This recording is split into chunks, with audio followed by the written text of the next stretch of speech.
कहानी की शुरुआत में हम एक टीचर को देखते हैं जो रशिया में रहती है और वहाँ की एक यूनिवर्सिटी में पढ़ाती है। वो एक टीचर को पसंद करती थी जो एस्ट्रोफिजिसिस्ट है, यानी कि आसमान के बारे में रिसर्च करने वाला, जैसे स्टार्स, प्लैनेट्स यानी वगैरह। और क्योंकि वो टीचर भी उसे पसंद करता था, इसलिए जल्द दोनों शादी करनी थी। कुछ महीनों बाद वो प्रेग्नेंट हो गई, यानी उनका बच्चा पैदा होने वाला था। और ये दोनों अपने बच्चे की दुनिया में आने की वजह से बहुत खुश थी। उसका हस्बैंड कहता है कि जब हमारा बच्चा पैदा हो जाएगा तो मैं उसका नाम जुपिटर रखूंगा, जो एक प्लेनेट का नाम भी है, क्योंकि एस्ट्रोफिजिसिस्ट होने की वजह से उसे ये नाम काफी पसंद था। पर उसकी वाइफ को ये नाम पसंद नहीं आया, इसीलिए वो मना कर देती है। जिस बात को लेकर उनकी बहस हो गई, जिस दौरान कुछ लुटेरे उनके घर में घुस गए और घर का सारा सामान लूटने रखते। वो काफी सारे लुटेरे थे। उनमें से एक लुटेरा उसके हस्बैंड का टेलीस्कोप उठा लेता है, यानी कि दूरबीन जैसी मशीन, जिसकी मदद से ही वो आसमान में देखता था। और क्योंकि ये उसने अपनी मेहनत की कमाई से बनाया था, तो ये उसे बहुत प्यारा था, इसीलिए वो उस लुटेरे को कहता है कि प्लीज तुम इसे मत ले जाओ। लेकिन चोर ने उसकी बात नहीं मानी, बल्कि वो उसे शूट कर देता है। और क्योंकि गोली बहुत पास से लगी थी, इसीलिए वो नीचे गिर गया। मौके पर ही अपना दम तोड़ देता है। उसकी वाइफ को बहुत दुख हुआ, वो फूट फूट कर रोने लगी। और क्योंकि अब वो इस दुनिया में अकेली रह रही थी, इसीलिए अपने रिश्तेदारों के पास जाने का फैसला करती है। और कुछ ही देर के बाद वो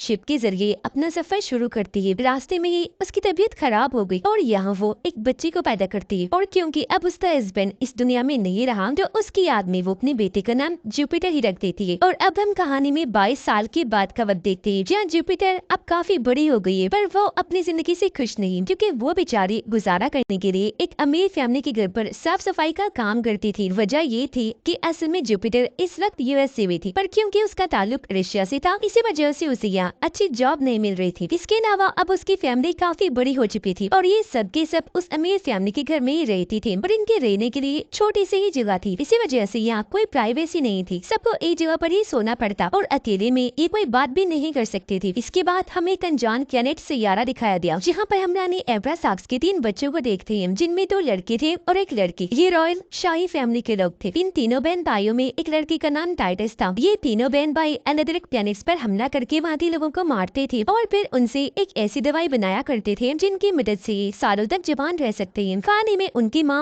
एब्रासाक्स की मौत हुई, जिसके बाद इन तीनों को अलग अलग प्लैनेट्स देकर जायदाद का बंटवारा कर दिया गया, क्योंकि इनकी जायदाद प्लैनेट से थी। इनमें टाइटस के बड़े भाई को 2 प्लैनेट्स के अलावा हमारी जमीन दुनिया भी मिली थी। यह टाइटस अपने भाई से कहता है कि मैं आपसे जमीन को खरीदना चाहता हूँ, पर उसका भाई बिना कुछ कहे ही वहाँ से चला जाता है। अब जमीन पर केन नामी एक शिकारी को हम देखते हैं, जो उसी शहर में था जहाँ पर जुपिटर थी, और ये टाइटस के लिए ही काम करता था। पर इसी यहाँ टाइटस के भाई के सिपाही देख लेते हैं और उस पर हमला करने की तैयारी करते हैं। अब इन सब के पास ताकती होने के साथ साथ खास किस्म के गैजेट्स भी थे, यानी इलेक्ट्रॉनिक टूल्स, डिवाइस, मशीन्स वगैरह। अब केन यहाँ अपने गैजेट की मदद से दीवार में बड़ा सा रास्ता बनाता है और उसकी मदद से एक हॉस्पिटल में आ गया। यहाँ वो अपनी सूंघने की ताकत से एक मरीज की फाइल को ढूंढ लेता है, जिसके लिए वो यहाँ आया था, और वो एक लड़की की फाइल थी। अब फाइल को लेकर वो यहाँ से जाने ही लगा था कि तभी उसके सामने वो तीनों शिकारी आ जाते हैं। इससे पहले वो इस पर हमला करते हैं कि इन अपने उड़ने वाले जूतों को ऑन करता है, जो भी गरीब की तरह ही काम करती थी। उनमें लाइट्स जलना शुरू हो गई और ये वहाँ से तेज भागने शुरू कर देता है। ये देखकर तीनों शिकारी भी बाहर आ गए। अब तक केन हवा में उड़ना शुरू हो गया था और वो शिकारी उस पर अपने बड़े बड़े हाई टेक्नोलॉजी हथियारों से हमला करने लगते हैं, जो हथियार मशीन गन जैसे लग रहे थे। केन भी कम नहीं था, अपने खतरनाक हथियारों से वो भी इनके हमलों का बराबर जवाब दे रहा था। वो दीवारों पर, तारों पर ऐसे भागता है जैसे कि वो जमीन पर भाग रहा है। उसकी स्पीड काफी तेज थी, जिसकी मदद से आखिरकार वो इनसे भाग ही जाता है, जिसके बारे में ये फौरन अपने दोस्त टाइटस के भाई को बताने का फैसला करती है। अपने प्लेनेट पर टाइटस की बहन अपने साथियों को कह रही होती है कि मैं जमीन पर हमला करना चाहती हूँ, लेकिन चुप कर, इस बारे में मेरे भाइयों को पता नहीं लगना चाहिए। टाइटस के भाई को पता चला कि जमीन पर एक लड़की है जिसके अंदर खास किस्म का डीएनए, इसीलिए अपने लोगों को कहता